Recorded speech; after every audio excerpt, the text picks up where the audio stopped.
আজকে বানাবো একদম ঘরোয়া স্টাইলে ঝাল ঝাল আলু ডাঁটা। 5 মিনিট সময় দাও, রেসিপি একদম ফাটাফাটি হবে।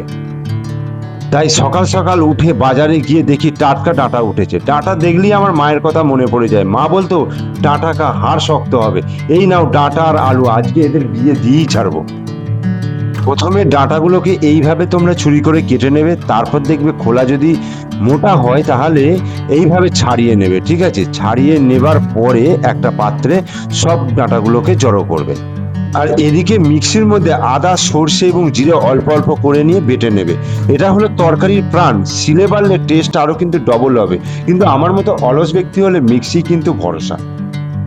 এরপর তোমরা ডাঁটা, আলু এবং টমেটো গুলোকে এইভাবে কিন্তু কেটে নেবে। কেটে নেবার পরে গ্যাসের মধ্যে কড়াইটা বসিয়ে নাও। বসিয়ে নিয়ে সর্ষের তেল দিয়ে ধোঁয়া তুলতে হবে। এরপর কড়াই গরম করে ওর মধ্যে তেলটা দিয়ে দাও। ভালো করে তেলটা দিয়ে ভালো করে গরম করে নাও। দেওয়ার পরে ওতে আলুগুলোকে আগে ভেজে নাও, তারপরে ডাঁটাগুলোকেও ভেজে নাও। একসাথেই ভেজে নিতে পারো, কোনো অসুবিধা নেই। এবং ওর মধ্যে অবশ্যই ভাজার সময় তোমরা একটুখানি হলুদ দিয়ে দেবে, তাহলে কিন্তু রংটা ভালো হবে। ভালো করে ভাজা হয়ে গেলে সেগুলোকে কি করবে বলতো, একটা পাত্রের মধ্যে তুলে রাখবে।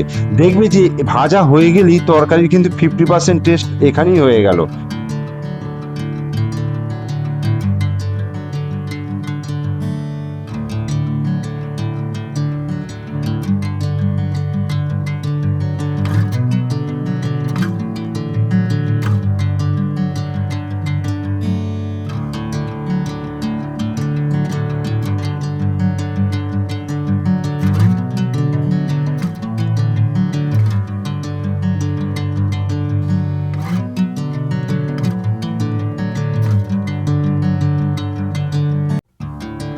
ভাজা হয়ে গেলে এরপর শুরু হবে আসল খেলা।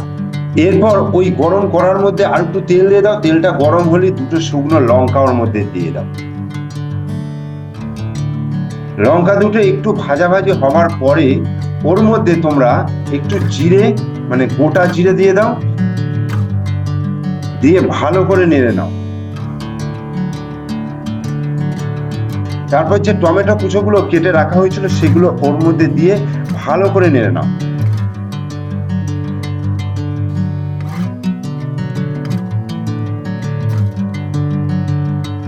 কিছুক্ষণ ভাজার পরে ওর মধ্যে তোমাদের যে আগে থাকতে যে মশলাটা তৈরি করা ছিল সেই মশলাটা ওর মধ্যে দিয়ে ভালো করে নেড়ে নাও।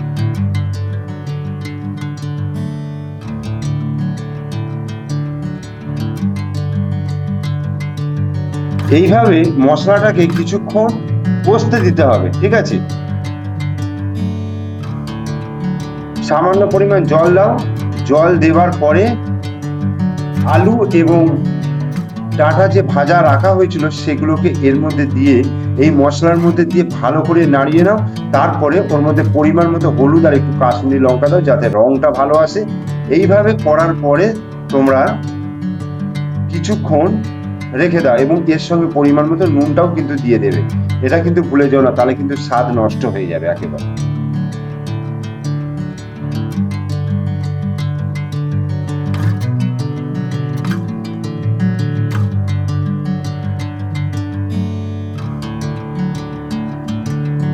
মশলাটা তেল ছাড়া পর্যন্ত ওয়েট করতে হবে কিন্তু।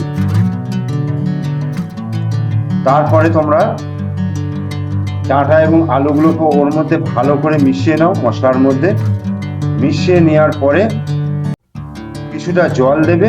জল দিয়ে তারপর কোনো ঢাকনা দিয়ে ঢেকে দেবে। যতক্ষণ না সিদ্ধ হয় ততক্ষণ ফুটতে দেবে।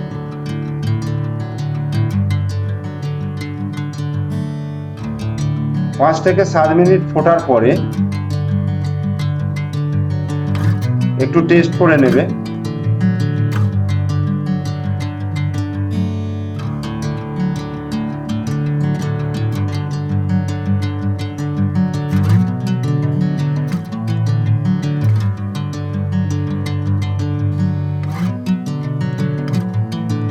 ঝোলটা মাখো মাখো হয়ে গেলেই দেখবে রেডি হয়ে গেছে ডাঁটা আলুর তরকারি। ব্যাস, একদম রেডি।